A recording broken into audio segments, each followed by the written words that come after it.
Hey guys, it's Jen Lefforge. Welcome to my channel. It is a lovely rainy day here in Atlanta, so it's the perfect time for me to do my London overview and shopping haul for you guys, and I'm so glad that you're here. So my son William and I, very last minute, decided to go to London for a few days. Now here's what you need to know about me and London. I love it. I have been several times, starting back from when I was 16 years old. My most recent trip was just this past October. I will put a link here to all of the travel vlogs. It is a place where I feel comfortable. I love going. I love the people. I love that there's not a language barrier most of the time. I have friends there, and it has just become just a fabulous place for me to go. So because I'm so familiar with London, it doesn't take much for me to do a very last minute trip. It doesn't require a ton of planning. And when Will was like, gosh, I really wish I had planned to go someplace for spring break, and then my husband was like, hey, you should take him somewhere, I was like, ooh, I know right where we can go. So we really had zero expectations for this trip. And sometimes when you travel, that is the best way to do it. That's why I love some of my last minute Disney trips. When you don't have any expectations, there's no disappointment, there's no buildup. You just go and you get what you get, and you don't pitch a fit because you don't know what the weather's gonna be like, you don't know what the crowds are gonna be like. And I can just, a little bit of a spoiler alert, I can tell you, well, we had a great time. The weather was perfect. We had a little bit of sun, a lot of clouds, a little bit of drizzle, which to me is like quintessential touring London weather. So it didn't stop us for a minute. We didn't have any like torrential downpours, or it wasn't too chilly or any of that. Thankfully, I already had like a capsule wardrobe that I wear in London, so packing was a breeze. I knew exactly what I needed to take, and the trip was just a joy from beginning to end. So what I'm gonna do for today's video is just sort of go over the very few things that I bought, so a little mini London shopping haul. I'm gonna give you a few tips and tricks that were reaffirmed for me on this trip. I did not do this as like one of my traditional travel vlogs for a couple of reasons. I really wanted to spend intentional time with my son, and I just didn't want to have to think about vlogging every moment of our stay, but I did get a little bit of footage. So I want to go over some tips first, and I talked about a lot of these things in my London videos, but I'm not sure that I did like a video just with tips and tricks for London. So the first thing you need to understand is do not fear the tube. The underground or the tube, it's both the same thing. It is London's subway system. It is easy to navigate, especially if you have the City Mapper app, which is completely free. You download it to your phone, you put in where it picks up your current location and where you're going, and it will tell you exactly what line to get on. And the other thing you want to get is your Oyster card. Now, depending on where you're staying in London, it may be quicker for you to do the Airport Express, which is a train that goes right into Paddington Station. But because we were at Earl's Court, it was actually way cheaper and more convenient for us to just go all the way from Heathrow into Earl's Court for a whopping £2.50. Now contrast that to my last visit to London, where I paid for a taxi that was $150 round trip, which is crazy, especially now that I know how easy it was to take the underground to and from Heathrow Airport. They actually have a stop that is London Heathrow Airport's terminals 1, 2, and 3. Easy to use, easy to navigate, would definitely do that again in a heartbeat. Now your Oyster card is a blue card. Unfortunately, I did not bring mine down here, but I'll insert a picture of it right here so you can see what it looks like. You can buy this at any of the tube stations. There are very convenient kiosks. It is very reasonable, and I will tell you, I paid less for all of our transportation for the entire 4 days, really not 4 days, 3.5 days that we were there, almost 4 days, using that Oyster card, and I paid less than I had paid for one round trip taxi ride last time. So definitely use the underground. Safe, reliable, easy to navigate, and if you get lost, who cares? It's all part of the adventure, right? So I'm gonna give you the list of all of the things we were able to experience in our 3.5 days, and it's a big list. So hold please, let me just grab the list because I quickly did this, well, it wasn't that quickly, I had plenty of time on the airplane on the way back. So we did Victoria and Albert Museum, Tower of London, Westminster Abbey, the London Eye, the National Gallery, Kensington Gardens, the Albert Memorial, Trafalgar Square, Covent Garden, Harrods, Buckingham Palace, and St. James's Park. As well as going to a pub, having dinner with a friend, and lots and lots and lots of just walking around looking at Parliament and statues and monuments and all of those wonderful things that you can do in London. London is definitely a walking city. You are so much better off, in my opinion, walking than using any other form of transportation. Obviously, as I said, you're going to want to use the underground when you're going a great distance, but there are areas, for instance, when you're in Trafalgar Square, you're also very close to, well, the National Gallery is right on Trafalgar Square, but you're also very close to St. James's Park and Buckingham Palace, and walking from place to place really gives you a feel for the real London. I will do a separate video with my full hotel review and my room tour. I will tell you where we stayed is my absolute favorite. This is my second stay at the K+K Hotel George in Kensington. It is so convenient. You are less than a block away from the Earl's Court station, where you can pick up that Piccadilly line that takes you directly to the airport. You can pick up the District line, the Circle line. Anywhere you want to go, you can go from Earl's Court Station. And I also love that it's not in a real touristy part of town, but I'll talk more about that when I do the full hotel review. Keep in mind the drinking age in London is only 18. And so my son and I were able to share a bottle of wine one night. I'm sure it was his very first drink. He's a college student. We were able to go to a pub and he had a pint. I don't drink beer, but you know, it's a big deal to have a pint for the first time. And it was just, I want to use a word like cozy and warm and happy experience.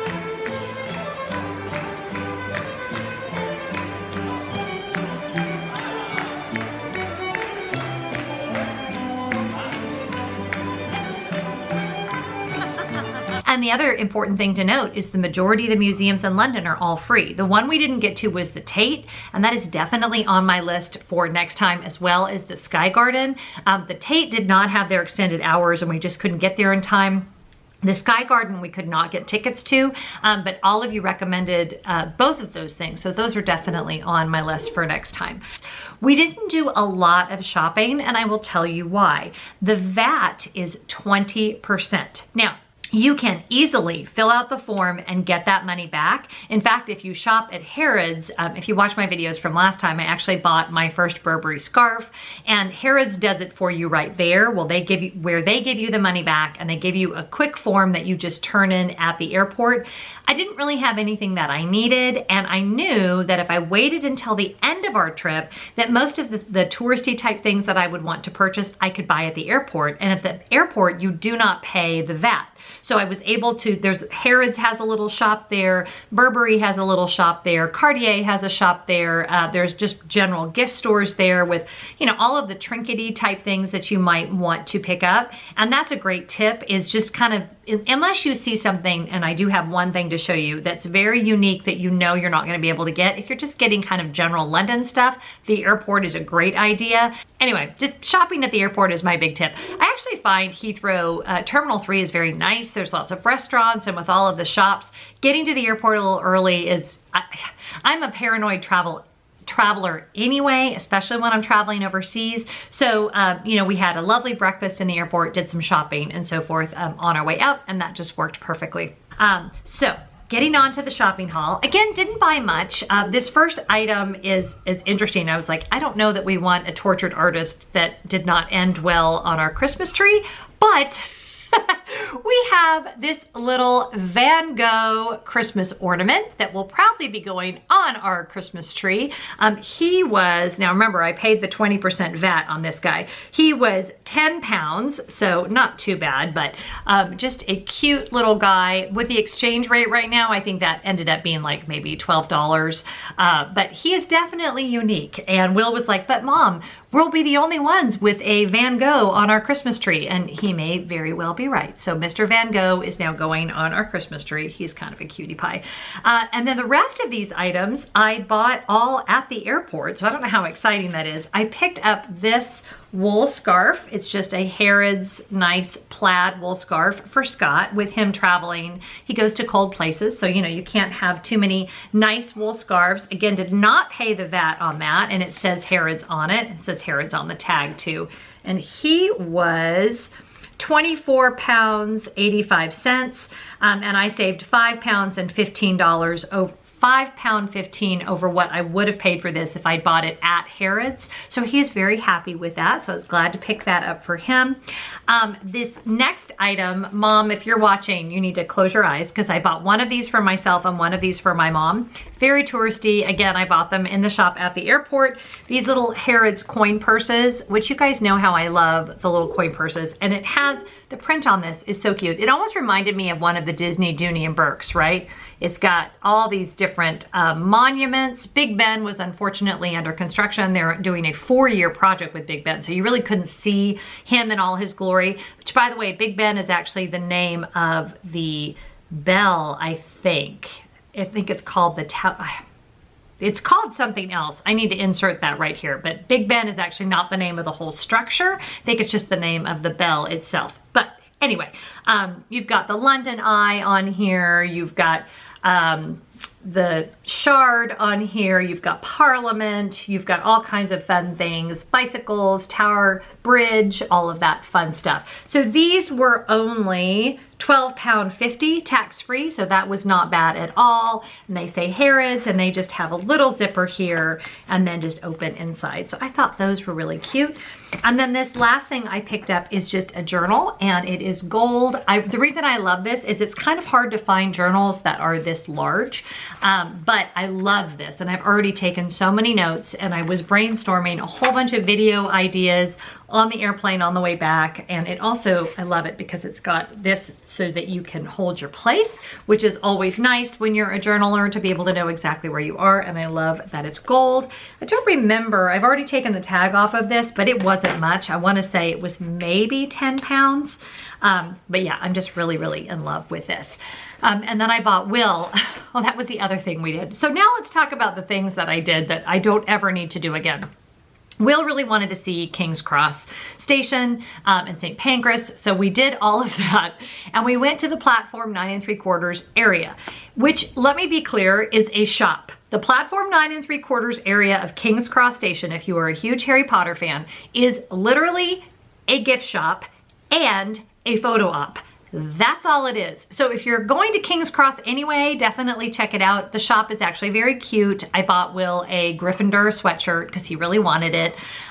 But it's kind of, I mean, it's a shop and it's a photo op. And the photo op, the line is always really long, so we didn't even do the photo op. But just be clear, it's no big dramatic thing. And I think the only reason they did it, I have no veracity to this information, but I think the only reason they did it is because they were probably sick of people breaking into the train station. It's a very busy train station to try to get pictures at the 9 3/4 platform. So anyway, we did actually, on the Harry Potter vein, Karen, my friend Karen B, if you are watching her channel, you should be, she took us to an alleyway where they filmed one scene right before they turn the corner to go to Diagon Alley.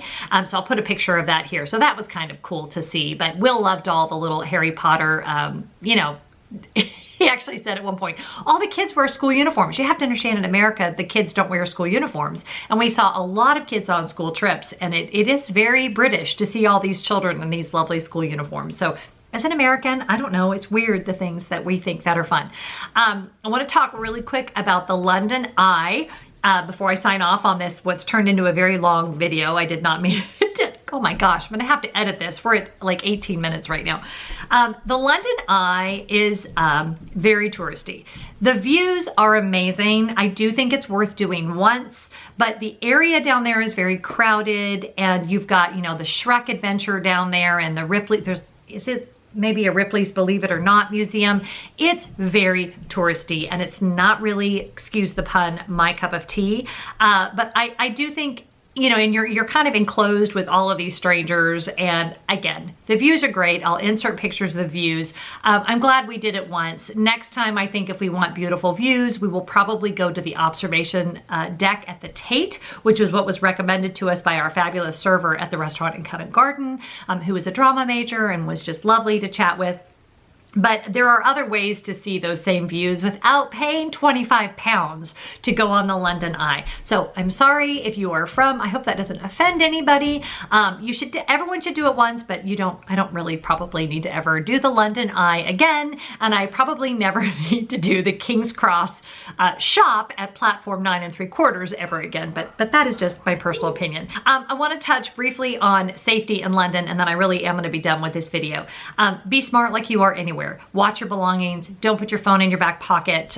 There are pickpockets. There are pickpockets everywhere. In Europe, there are pickpockets in America. So just be aware. Having said that, we never felt unsafe. We always felt like as long as we were paying attention to our surroundings, even there was some Brexit protests going on, everyone was very cordial, everyone was very nice. And we had, once again, a fabulous time in London. So if you've ever thought about going to London and you've never been, you need to put it on your list. If you've been many times, if you disagree with a whole bunch of the stuff I said, feel free to put that in the comments below, and we cannot wait to go back. Thanks for being here today. Please subscribe if you want more videos about travel and running and Disney Vacation Club, and I hope to see you real soon. Have a great day. Bye-bye.